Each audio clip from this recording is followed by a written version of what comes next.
want to introduce that Julia, she's a vice president of BRICS International Forum, and also she's a member of our International Diplomatic Club. And she was twice winner of the World Championship of Sport Dance.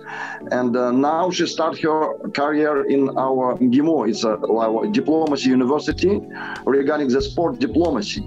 You're very welcome. Thank you. And let me start and just to say a small introduction speech, and then we go on. International Human Rights Day. Why this day is so important?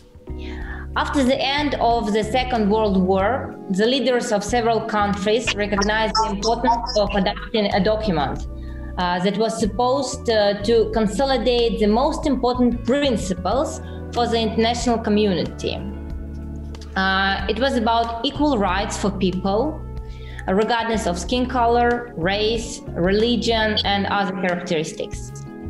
For the first time, attention was paid to this issue at this level, summing up the terrible results of the war. The war is one of the worst things that can happen no matter what the times are. The document was worked on the 3 years.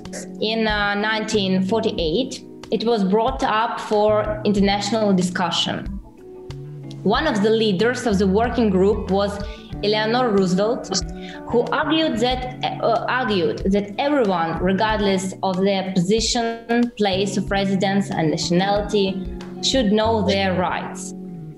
Let me give you a quote of Elizabeth Roosevelt, because I totally agree with her words. Our hopes for progress around the world will remain vain until citizens start to take care of protecting their rights close to home, in small towns, in cities so small that you will not see it on any map, said the former US First Lady, diplomat and social activist. Every year, the United Nations chooses a theme or motto of this day. The Day of Human Rights, International Day. And it addresses people around the world to pay attention to a certain problem. Definitely, this year became a very big challenge for the whole world. And it touched many countries, almost every family. More or less, but it's a huge problem of 21st century. And this year's Human Rights Day definitely relates to the COVID-19 pandemic. And it focuses on the needs to build back better by ensuring human rights are central to recovery efforts. Here on the screen, I shared with you the screenshot from the United Nations web page for you to see how important the recovery from the pandemic is. So United Nations bring us to reach our common goals only if we are able to create equal opportunities for all. And 10th of December is an opportunity to reaffirm the importance of human rights and rebuild the world we want, the world we love, the world we used to see a year ago. And we need global comprehension, global solidarity, as well as our intercommunication. And we need to share humanity with all over the world.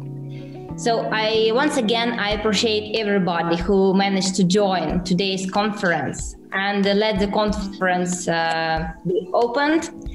Now I give a word to Purnima, and thank you very much. Thank you very much, Julia, and thank you very much, Sergey, that you introduced Julia. She's our very young activist, and she's taking a lot of interest in the BRICS activities and understanding BRICS at very large scale. And this is very important that all of us today are together on 9th December. Namaste from New York, the headquarters of United Nations. Thank you, Julia. Thank you, Sergey, and thank you, Purnimaji, for having me. I wish you all greetings of peace, love, and hope of humanity from the great city of London. We love you all. Thank you very much, the delegates and respected, esteemed friends, Mr. Sergey, Mr. Basit, and everybody else at the WHT. Universal Declaration of Human Rights. This is why we're here today.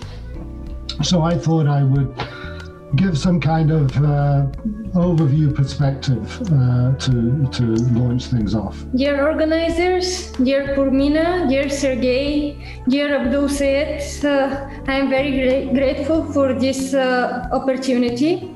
It is an honor for me to be a speaker at this important forum and to represent Bulgaria.